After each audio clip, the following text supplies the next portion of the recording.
मेरा नाम मंजरी है। मैं ये दुख भरी कहानी आप सभी के साथ शेयर करना चाहती हूँ। ये कहानी जेल के पीछे की एक 15 साल की मुजरिम लड़की की कहानी है। आखिर मुजरिम लड़की ने आईजी के कान में ऐसा क्या कहा कि वो उसकी बात सुनकर लड़की के पैरों में गिर पड़ा। जानकर आपकी भी रूह कांप उठेगी। आज तो आईजी साहब के लिए जैसे कयामत आ गई थी। इस लड़की की बात पर करंट खाकर पीछे हटा। उसकी बात सुनकर उसे बहुत जोर से झटका लगा था। उसने कहा, नहीं नहीं, ऐसा नहीं हो सकता। वो डर से सर हिलाता हुआ पीछे दीवार की ओर खिसक रहा था और वो उसके सामने खड़ी हंस रही थी। और वो जो उसकी बेटी से भी छोटी उम्र की थी, वो उसके साथ कैसी अनोखी बात कर रही थी। ऐसा कैसे हो सकता है? ऐसा भी होता है दुनिया में। ये कोई फिल्म की कहानी नहीं थी, ये उसकी ज़िंदगी थी, एक हकीकत भरी ज़िंदगी, एक जीते जागते इंसान की ज़िंदगी। मगर उसे ऐसा लग रहा था वो किसी कहानी का किरदार बन गया है। ये मोड़ भी उसकी ज़िंदगी में किसी फिल्म की तरह ही आया था। कितने ही पल लगे थे उसे खुद को संभालने में। वो फिर से उस लड़की के पास गया और उसने फिर वही सवाल पूछा, इसकी पहचान के बारे में, उसके परिवार के बारे में और उससे इस जुर्म के बारे में जो उसने बताया था। मगर लड़की का जवाब अभी भी वही था जो उसके चुने हुए लोगों के लिए काफ़ी था। वो लड़की जो उसके सामने मुजरिम बने खड़ी थी, जिसने कत्ल जैसा संगीन जुर्म किया था, जो उसकी बेटी की उम्र की थी, जिसके हाथों में हथकड़ियाँ थीं और जो शक्ल से बहुत मासूम लगती थी। मगर उसकी आंखें उसके चेहरे का साथ नहीं देती थीं। उसकी आंखें कुछ और ही कह रही थी।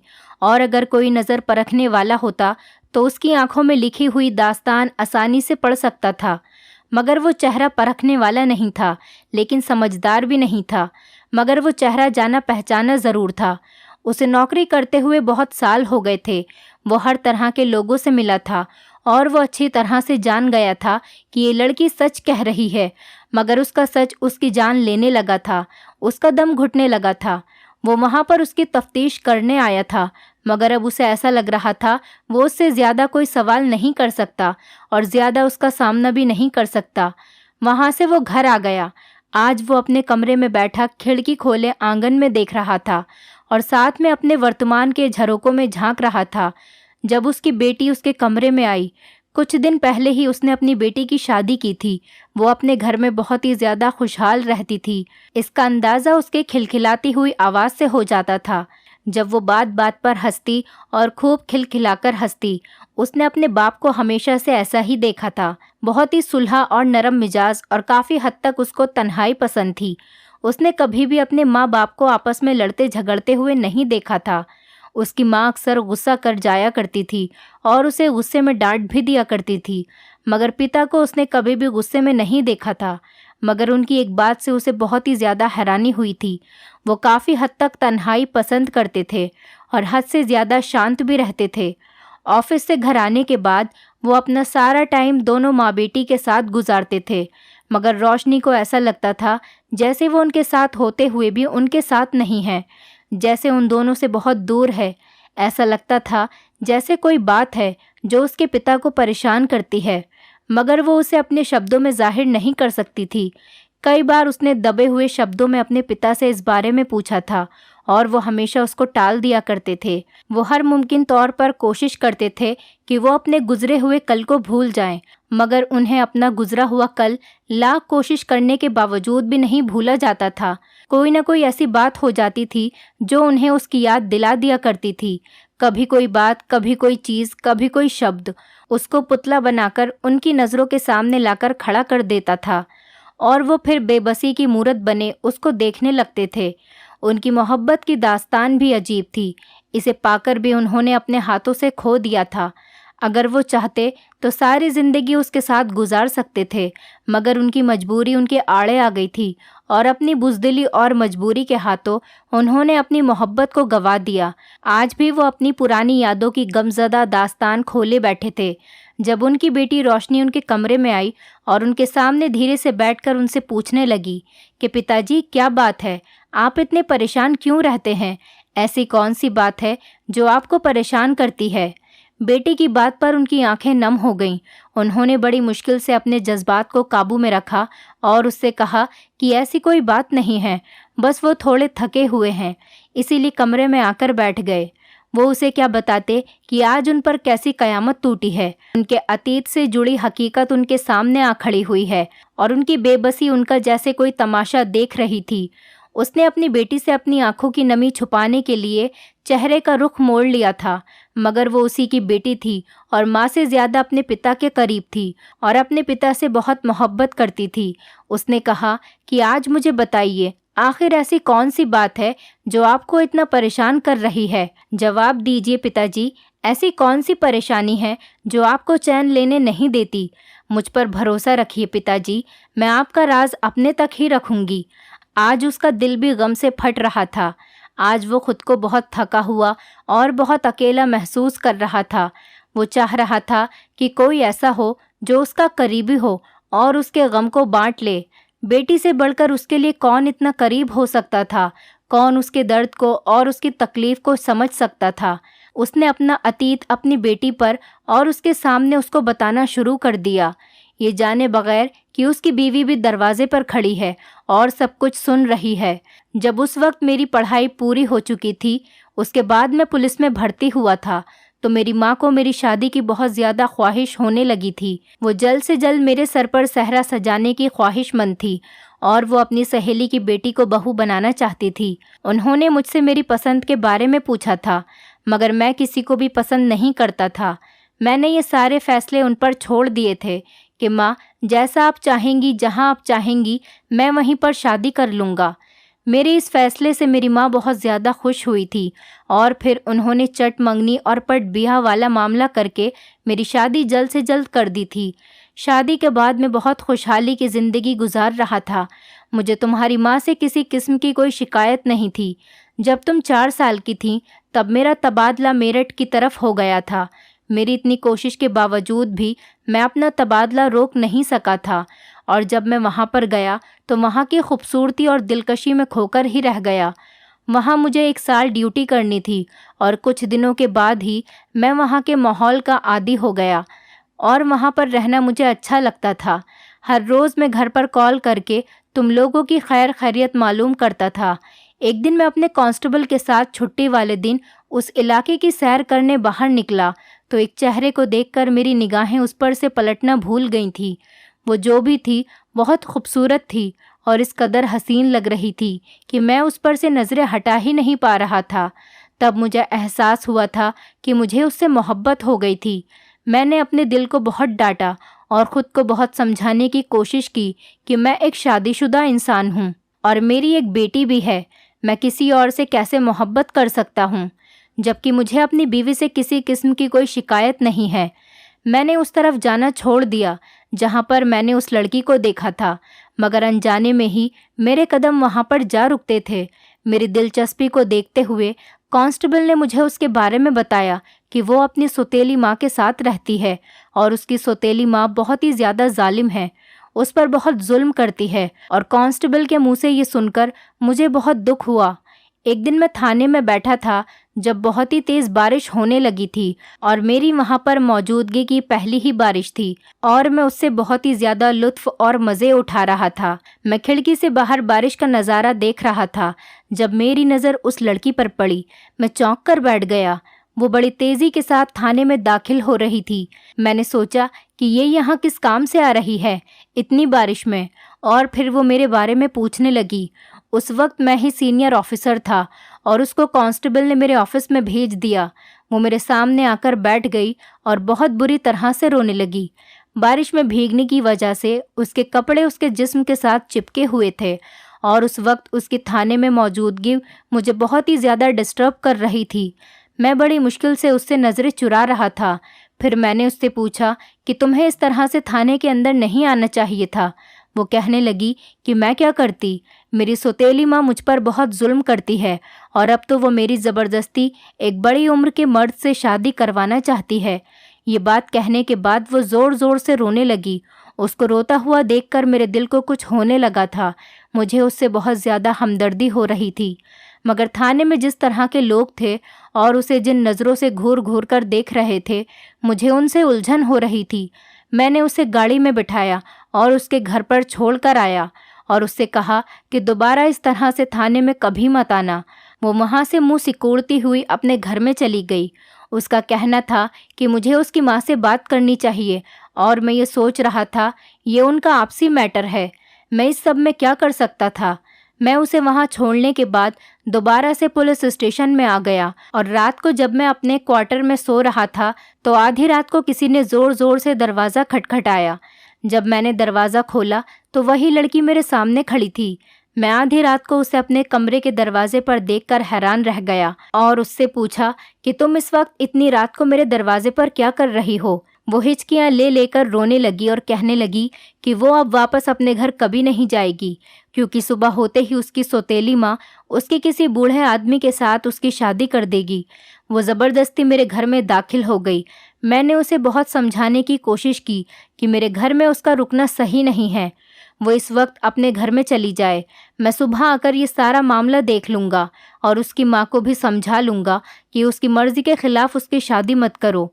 मगर वो मेरी कोई भी बात सुनने को तैयार ही नहीं थी। कुछ ही देर गुजरी थी कि जब दरवाज़ा फिर से ज़ोर ज़ोर से खटखटाने की आवाज़ आने लगी। जब मैंने दरवाज़ा खोला तो वहाँ पर गांव के बहुत सारे लोग खड़े थे। वो मुझ पर तरह तरह के इल्ज़ाम लगा रहे थे। उनका ये कहना था कि मेरा और उस लड़की का, जिसका नाम रानी था, उसके साथ चक्कर चल रहा है और उस वक्त रानी की मेरे घर में मौजूदगी उनकी तमाम बातों को सच साबित कर रही थी। मैंने अपनी बेगुनाही साबित करने की बहुत कोशिश की, मगर इतने लोगों के सामने मेरी एक भी नहीं चली। वो लोग मुझे धमकियां देने लगे कि वो मेरे अफसरों तक मेरी शिकायत पहुंचाएंगे कि मैं इज्जत की रखवाली करने वाला नहीं बल्कि इज्जत का लुटेरा हूं। मजबूरन उन लोगों के दबाव में आकर मुझे उस लड़की के साथ शादी करनी पड़ी। अगर देखा जाता, मेरे अपने दिल की भी यही ख्वाहिश थी कि मैं उसे हासिल कर लूं। अगर मेरे दिल की ख्वाहिश न होती या वो एक अच्छी लड़की न होती तो मैं कभी भी किसी के दबाव में आकर उसके साथ शादी नहीं करता। मगर अब मसला ये था कि मुझे कुछ टाइम के बाद वापस जाना था और मैं उसके बारे में किसी को कुछ नहीं बता सकता था। मैं अगर तुम्हारी माँ को इस बारे में बताता तो वो हंगामा खड़ा कर देती। मेरे वहाँ से तबादले के दिन करीब आ रहे थे और रानी भी उस वक्त ऐसी हालत में थी जब मैं उसे अकेला नहीं छोड़ सकता था, क्योंकि वो माँ बनने वाली थी और उसकी डिलीवरी में कुछ ही वक्त बाकी था। उस वक्त उसके साथ किसी न किसी को मौजूद होना बहुत ज़रूरी था। आजकल उसकी सौतेली माँ उसके साथ बहुत ही ज़्यादा मोहब्बत जता रही थी और घर में भी आना जाना रखने लगी थी। मैं अक्सर रानी से कहता कि तुम अपनी माँ पर बेवजह शक करती थी, उससे बेवजह नफ़रत करती थी। वो तो इतनी अच्छी है, तुमसे इतनी मोहब्बत करती है। तब रानी खामोश होकर रह जाती और जिस दिन मुझे वापस आना था मैंने उसकी सौतेली माँ को कहा कि मैं कुछ दिनों के बाद आकर उसे हमेशा के लिए यहाँ से ले जाऊँगा, तब तक उसका ख्याल रखना। उसने मुझे यकीन दिलाते हुए कहा, रानी भी उसकी बेटी है और वो एक माँ की तरह उसका ख्याल रखेगी। मगर रानी बहुत ही ज़्यादा डर रही थी। उसका ये कहना था कि सौतेली माँ उसको जान से मार देगी। मैं उसे अकेला छोड़कर नहीं जाऊं, मगर मेरा तबादला वापस अपने शहर में हो चुका था और मैं वहाँ पर ज़्यादा नहीं रुक सकता था। जब मैं वापस अपने शहर में आया तो कुछ ही दिन के बाद मेरी माँ की तबीयत ख़राब रहने लगी और फिर एक रात वो हमें अकेला छोड़कर चली गईं। उनकी मौत के गम ने मुझे निढाल कर दिया था। मुझे खाने पीने का, किसी भी चीज़ का कोई होश नहीं था और तब तो मैं रानी को भी बिल्कुल भूल चुका था। फिर जब माँ का देहांत हो गया, लगभग 4 महीने गुजर गए। मेरा गम थोड़ा सा कम होने लगा तो मुझे रानी का ख्याल आया और फिर मैं 2 दिन ज़रूरी काम का बहाना लेकर जब वापस आया तो एक क़यामत की खबर मेरे इंतज़ार में थी। उसकी सौतेली माँ ने मुझे रो रो कर बताया कि मेरे जाने के कुछ दिन बाद ही उसकी तबीयत बहुत ख़राब हो गई थी और बच्चे के जन्म के दौरान ही उसकी मौत हो गई और फिर उसकी बेटी भी चंद सांसें लेने के बाद अपनी माँ के पास पहुँच चुकी थी। ये मेरे लिए दूसरा गम था, मेरे लिए ये दूसरे गम की खबर थी। और जब मैंने इधर उधर से पूछा तो उसकी खबर के बारे में मुझे सच पता चल गया था कि वाकई बच्चे के जन्म के दौरान उसकी मौत हो गई थी। और फिर मैं अगले दिन वापस आ गया वहाँ पर, और मेरे लिए रह क्या गया था। वापस आने के बाद भी बार बार मेरे दिमाग के पर्दे पर रानी की परछाइयाँ लहराती थीं। उसकी आखिरी बात मुझे याद आती थी कि मुझे अकेला छोड़कर मत जाओ। अगर तुम मुझे अकेला छोड़कर चले गए तो फिर कभी मेरी शक्ल नहीं देख सकोगे। मैं आज तक ये सोचता हूँ कि उसने मुझे ये क्यों कहा था। उसे कैसे ये खबर पता थी कि वो मुझसे फिर कभी नहीं मिल पाएगी, या फिर ये उसका वहम था जो सच साबित हो गया था। और फिर वापस आने के बाद मैंने खुद को अपनी इस गलती के लिए कभी माफ़ नहीं किया। साथ साथ मैंने अपनी पढ़ाई का सिलसिला भी जारी रखा, तो खुद को मैंने बहुत ही व्यस्त कर लिया था। धीरे धीरे मैं तरक्की करता गया और फिर मैं आईजी के ओहदे पर पहुंच गया। मगर इस तमाम सालों में मैं उसे भूल ही नहीं पाया था। उसका चेहरा आज भी मेरी आंखों में और मेरे दिमाग के पर्दों में एक तस्वीर की तरह बनकर रह गया था। मैं बार बार उसे याद करता था और अक्सर मुझे अपनी आंखों की नमी छुपाना मुश्किल हो जाता था। मैंने उससे सच्ची मोहब्बत की थी। मैं उसको दिलो जान से चाहता था। मैं उससे और उसकी कही हुई बात से आज तक पछतावा कर रहा हूँ। मैं बुज़दिल क्यों था? मैं उसके और अपने रिश्ते को दुनिया के सामने क्यों नहीं बयान कर सका? क्यों मैंने अपना रिश्ता सबसे छुपाया? जब मेरी बीवी थी, मैं उसके साथ शादी कर चुका था, तो मुझे उसे सबके सामने अपने आप अपना लेना चाहिए था। ये एक ऐसा पछतावा है जो मेरे लिए रोग बन चुका है, और अब एक ऐसी हकीकत मुझ पर आन पड़ी है जिसकी वजह से मैं खुद से भी नज़रें चुराने पर मजबूर हो गया हूँ। मैं खुद से शर्मिंदा हो गया हूँ। काश अगर मैंने उसकी सौतेली माँ पर उस दिन भरोसा ना किया होता, तो काश उसकी बात की भी तस्दीक की होती कि मेरी पत्नी के बाद मेरा बच्चा भी दुनिया से चला गया था, तो आज मेरे साथ यूं ना होता। ये बात कहने के बाद वो हिचकियाँ लेकर रोने लगे थे। उनकी बेटी की आंखें भी नम हो गई थी। वो कहने लगी, पिताजी, जो होना था इन सबको मुकद्दर का खेल समझकर भूल जाइए। आईजी साहब उसकी बात सुनकर कहने लगे, मैं उसे मुकद्दर की बात समझकर भूल चुका था, मगर मैं ये भी भूल चुका था कि मुकद्दर के खेल भी बड़े निराले होते हैं। मेरे साथ भी मुकद्दर ने एक अजीब खेल खेला था। उनकी बेटी कहने लगी, पिताजी, मुझे बताइए क्या हुआ है। तो वो उसे बताने लगे कि उनके पास में एक कत्ल का केस आया था, जिसमें एक लड़की ने एक लड़के को कत्ल कर दिया। और जब आईजी साहब उस लड़की से पूछताछ करने गए और उसे देखकर चौंक गए, क्योंकि उसकी शक्ल बहुत ज़्यादा रानी से मिलती जुलती थी, और वो लड़की भी उन्हें देखकर हैरत में रह गई थी। जैसे उसने वहाँ देखकर उनकी मौजूदगी का यकीन न हुआ, तो फिर उसके होठों पर तेज़ मुस्कुराहट फैल गई थी। आईजी तो उसकी शक्ल देखकर ही हक्का बक्का रह गए थे। कोई इंसान किसी दूसरे इंसान से इतनी हद तक कैसे मिल सकता है? और फिर जब उन्होंने उस लड़की से पूछताछ करना शुरू किया, तो उसने बताया कि वो रानी की और उनकी बेटी है। ये सुनकर ही वो वहाँ से चले आए और उसके बाद उसे कोई सवाल कर ही नहीं सके। अब तो तीनों ही अपनी जगह पर खामोश थे। उनकी बीवी सोच रही थी कि वो कमरे में जाकर उनका दुख बांटे या खामोशी से उनका भरम कायम रहने दे। फिर उन्होंने हमेशा की तरह खामोशी को कायम किया और वहाँ से हट गईं, और बेटी ये सोच रही थी कि वो अपने पिता को हौसला कैसे दे। जिस पिता ने अपनी औलाद को बचपन में मरा हुआ समझ लिया था, वो अब उनके सामने न सिर्फ जिंदा हालात में मौजूद थी, बल्कि एक मुजरिम की हैसियत से उनके सामने खड़ी थी। उसके गम का अंदाज़ा लगाना मुश्किल नहीं था। अगले दिन वो हिम्मत करने के बाद दोबारा से अपने ऑफिस में गए और उस लड़की को बुलाने के लिए कहा। जब वो उनके सामने आई, तो उसका चेहरा बिल्कुल फक पड़ा हुआ था और जज्बात से बिल्कुल खाली हो गई थी। आईजी साहब ने उससे बैठने के लिए कहा और उससे कहा कि तुम मुझे सब कुछ बताओ। बचपन से लेकर अब तक तुम कहाँ रह रही थी और तुमने ये कत्ल क्यों किया? तुम बहुत छोटी सी हो। इतनी छोटी उम्र में कत्ल जैसा संगीन जुर्म कैसे कर सकती हो? वो जब बोलने पर आई, तो उसका एक एक शब्द जैसे उसके गमों में डूबा हुआ था। उसने कहा, मैं जब पैदा हुई थी तो मैंने सिर्फ अपनी नानी का चेहरा देखा। नानी के अलावा मैं किसी से भी रिश्ते से कोई मतलब नहीं रखती थी। मगर जब मैं बड़ी हुई तो मेरी हैरत में इजाफा होता गया कि नानी बाकी नानियों जैसी नहीं थी। मेरी सहेलियों की जो नानी थी उनसे बहुत प्यार करती थी, उनके बहुत ज़्यादा लाड नखरे उठाती थी, जबकि मेरी नानी तो मुझे बहुत मारती थी, मुझ पर बहुत जुल्म करती थी। उनका कहना था कि मैं उनके लिए मुसीबत हूँ। मुझे नानी की ज़ुबानी ही पता चला था कि मेरी माँ मेरे जन्म के दौरान ही मर गई थी, और फिर उसके मरने के काफ़ी दिन बाद मेरे पिता वहाँ पर आए थे। मगर मेरी नानी ने उनसे झूठ बोल दिया था कि मैं भी माँ के साथ मर चुकी हूँ, और अब वो इस बात पर पछतावा करती थी कि उन्हें मुझे मेरे पिता के साथ भेज देना चाहिए था। उन्हें मेरी जिम्मेदारी उठाना बहुत मुश्किल लग रही थी। जब मैं बड़ी हुई तो उन्हें अपनी ये जिम्मेदारी हल्की होती हुई महसूस हुई, क्योंकि वो घर के सारे कामकाज मुझसे करवाती थीं।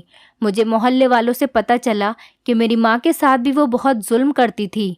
मेरी माँ को भी उसने छोटी सी उम्र में ही बहुत से काम पर लगा दिया था और खुद सारा दिन बिस्तर तोड़ती रहती थी। फिर मोहल्ले वालों की ज़ुबानी ही मुझे ये भी पता चला था कि आप दोनों की शादी कैसे हुई थी। मैंने इंटर तक बहुत मुश्किल से पढ़ाई पूरी की थी। नानी का मुझे पढ़ाने का कोई इरादा नहीं था। उस वक्त 5वीं कक्षा में पढ़ती थी जब उन्होंने मुझे लोगों के घरों में काम करने पर लगा दिया था। उनका कहना था कि वो सारी ज़िंदगी मेरी माँ को भी खिलाती रही है। अब उनकी बूढ़ी हड्डियों में इतना दम नहीं है कि वो मेरी जिम्मेदारी भी उठा सकें। मैं मेहनत से और काम से जी चुराने वालों में से नहीं थी, बल्कि मैं तो बहुत ही मेहनत और लगन के साथ अपना काम किया करती थी। मगर मैं जिस घर में काम करती थी वहाँ के मालिक की मुझ पर बुरी नज़र थी और वो मेरे साथ गलत तरीके से बात करते थे। जब मैं यह बात आकर नानी को बताती थी तो वो मुझसे कहती थी कि आजकल के ज़माने में तो ये आम बात है। अगर वो तुझे कुछ कहता है तो सुन लिया कर, वो तुझे खा नहीं जाएगा। तब मैं सोचती थी, अगर मेरी सगी माँ होती तो क्या वो भी मुझे ऐसा ही कहती। नानी के पास ही मैंने आपकी और माँ की तस्वीर देखी थी और फिर उसे अपने पास संभाल कर रख लिया था और हर रात उस तस्वीर को अपने सीने से लगाकर सोती थी। मैं आपको बहुत ज़्यादा याद करती थी। जब भी मुझे कोई छेड़ता था या तंग करता था तब मुझे आपकी बहुत याद आती थी। और उस वक्त मैं इंटर में थी जब हमारे इलाके में एक आदमी आया था। वो मुझसे काफ़ी बड़ा था। वो मुझे देखते ही मुझ पर आशिक हो गया था और उसने मेरा रास्ता रोककर मुझसे बात करने की कोशिश की, मगर मैं उसे देखकर डर गई और भागते हुए अपने घर पर आ गई। मगर तब मैं बहुत ही ज़्यादा डर गई थी। जब शाम को ही मैंने उसे अपने घर पर देखा तो वो मुझे देखकर अजीब अंदाज में मुस्कुराते हुए नानी के पास चला गया था और नानी को उसने राज़ी कर लिया था। उसने नानी को पैसों का लालच दिया और उन्हें मेरे साथ शादी करने के लिए रजामंद कर लिया। जब वो चला गया तो नानी ने मुझसे कहा कि कल तुम्हारी इस आदमी के साथ शादी है। मैं नानी से मना कर रही थी और बहुत ज़्यादा रोई चिल्लाई, क्योंकि मैं अभी भी शादी करना नहीं चाहती थी और ना ही मेरी अभी शादी की उम्र थी। मैं तो अभी पढ़ना चाहती थी। मैंने नानी की बहुत ज़्यादा मिन्नतें की मगर उन्होंने मेरी एक भी नहीं सुनी। उन्हें भी ये डर था कि मैं भी एक दिन अपनी माँ की तरह भाग जाऊंगी। इसलिए उन्होंने मुझे कमरे में बंद करके बाहर से दरवाज़ा बंद कर दिया और अगले दिन मेरी ज़बरदस्ती शादी करने के बाद मुझे उसके साथ विदा कर दिया। वो मुझे लेकर इस शहर में आ गया था। उसका रवैया मेरे साथ बस ठीक ही रहता था। धीरे धीरे मैं अपनी किस्मत से राज़ी होने लगी थी और ख़ुद को वहाँ पर रहने के लिए दिमागी तौर पर तैयार करने लगी थी, क्योंकि मैंने अब हमेशा ही इसी के साथ रहना था। मगर कुछ दिन ही गुजरे थे जब उसके कमरे में अय्याश किस्म के लोगों का आना जाना शुरू हो गया। पहले तो मैं सिर्फ उनसे हाय हेलो करने के बाद वहाँ से चली आती थी, मगर अब वो मुझे इस बात पर तैयार करने लगा कि मैं उसके दोस्तों के साथ बातचीत किया करूं। और फिर उसका एक दोस्त उसकी गैर मौजूदगी में घर आता था तो मैंने दरवाज़ा ही नहीं खोला और उससे कहा कि जब वो घर में आए तो तुम भी तभी आना। शाम को जब मेरे पति घर पर आया तो बहुत ज़्यादा गुस्से में था। मुझसे कहने लगा, तुमने आज मेरे दोस्त के लिए दरवाज़ा क्यों नहीं खोला? मैं उल्टा उसी से पूछने लगी कि मैं घर में अकेली थी, मेरा उसको अंदर बुलाने का क्या मतलब बनता था। उस वक्त वो खामोश हो गया, मगर कुछ दिन के बाद वो मुझे इस बात पर सताने लगा कि मैं उसके दोस्तों के साथ गलत ताल्लुक़ बनाऊं। जब मैंने उस बात से इनकार कर दिया वो मुझ पर हाथ उठाने लगा और फिर वो मुझे ज़बरदस्ती लोगों के सामने पेश करने लगा। उस दिन जब वो नशे की हालत में था तो मैंने उसे कत्ल कर दिया। अगर मैं उसे ख़त्म नहीं करती तो वो मुझे ऐसे ही हमेशा सताता रहता और अपने दोस्तों के सामने मुझे रुस्वा करता, मेरी इज्जत का सौदा करता रहता। ये सब सुनकर उसके बाप की आंखों में आंसू आ गए थे। पूछताछ पूरी हो गई थी, सारी बात बिल्कुल सामने आ गई थी। इस लड़की ने अपनी जान और इज्जत बचाने के लिए अपने पति का कत्ल किया था। आईजी साहब ने फैसला किया कि वो अपनी बेटी को बचाने के लिए हर मुमकिन कोशिश करेंगे, मगर वो उसकी नानी को भी ज़रूर सबक सिखाना चाहते थे, जिसने उनसे झूठ बोला था और उनकी बेटी की ज़िंदगी बर्बाद कर दी थी। मगर जब वो वहाँ पर गए तो पता चला कि वो अब इस दुनिया में नहीं रही। उनके अंदर गुस्से का एक लावा था जो भड़क रहा था। उन्होंने अच्छे से अच्छा वकील किया कि उसमें गीता की कोई गलती नहीं है, उसने ये कत्ल दबाव में आकर किया था। अदालत ने उसे 6 साल की कैद की सज़ा सुनाई थी और 6 साल पूरे होते ही वो उसे अपने घर में ले आए थे और फिर उन्होंने अपनी बीवी से ये कहकर उससे मिलवाया था कि ये उनकी बेटी है। और फिर उनकी बीवी ने उसका बहुत अच्छे से स्वागत किया और उसके साथ वैसा ही सुलूक करने लगी जैसे वो अपनी सगी बेटी के साथ करती थी। गीता बहुत ही ज़्यादा खामोश रहती थी। वो बहुत ही कम बात किया करती थी। एक दिन जब उससे उसकी सौतेली बहन रोशनी ने उसकी इस कदर खामोशी की वजह पूछी तो वो कहने लगी कि मैंने सारी ज़िंदगी माता पिता के साए के बिना ही गुजारी है, उनकी मोहब्बत और प्यार के बग़ैर गुजारी है। और अब जब अपने पिता के घर में आई हूँ तो मुझे अंदाज़ा हुआ है कि बाप का सहारा कितना मजबूत होता है। कोई इंसान की तरफ मैली निगाह उठाकर देखने की जुर्रत ही नहीं कर सकता। और अगर आज मैं भी तुम्हारे साथ इस घर में पली बड़ी होती तो मेरी ज़िंदगी भी बहुत अलग होती। रोशनी ने उसे गले लगा लिया और उसे तसल्ली दी, तुम फिक्र मत करो, अब सब कुछ ठीक हो जाएगा। सब लोगों ने उसे कहा था कि अगर तुम आगे अपनी पढ़ाई शुरू करना चाहती हो तो पढ़ सकती हो, हमें इस बात पर कोई एतराज़ नहीं है। मगर गीता ने यह कहकर इनकार कर दिया कि अब उससे पढ़ा नहीं जाता, उसे अब कुछ भी याद नहीं रहेगा। आईजी साहब उसके फ्यूचर की वजह से बहुत परेशान रहते थे। फिर उनकी मुलाकात उनके एक पुराने दोस्त से हुई जिन्होंने गीता को देखा और उसके बारे में आईजी साहब से गीता का रिश्ता मांगा। और जब आईजी साहब ने उनको गीता के अतीत की बातें बता दी तो वो कहने लगे कि मैं इसे अपनी बहू बनाना चाहता हूँ, मुझे पुरानी बातों से कोई मतलब नहीं है। लेकिन आईजी साहब ने उन्हें सब कुछ बता दिया था, उनसे कुछ भी नहीं छुपाया। सारी बातें बताने के बाद उन्होंने उन्हें आगाह कर दिया था कि कल को अगर कोई बात उनको पता चले तो वो उनसे कोई शिकवा न करें। मगर उनका ये कहना था कि जब से उनके बेटे ने गीता को देखा है तभी से उसकी यही ज़िद है कि उसे शादी करनी है तो इसी लड़की से करेगा।